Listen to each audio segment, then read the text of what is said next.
Hello friends, welcome to Jyoti home kitchen. आज हम व्रत में खाने के लिए आलू के कुरकुरे और बहुत ही स्वादिष्ट स्नैक्स बनाएंगे जो कि झटपट बन जाते हैं और खाने में काफ़ी टेस्टी लगते हैं। तो चलिए फिर स्टार्ट करते हैं। Welcome to Jyoti home kitchen.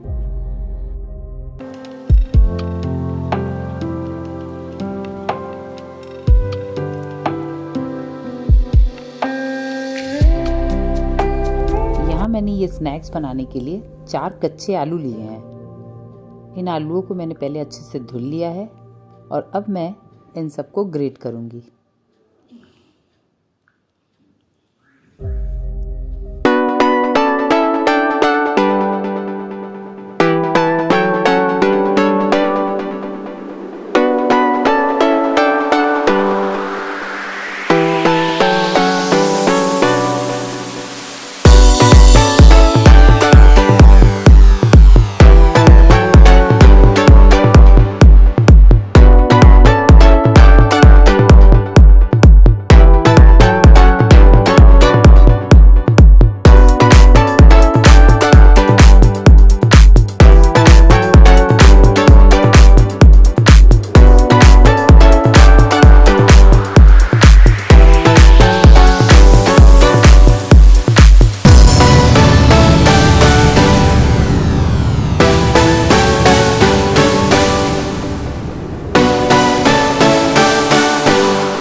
नई रेसिपी के साथ, तब तक के लिए bye bye and take care.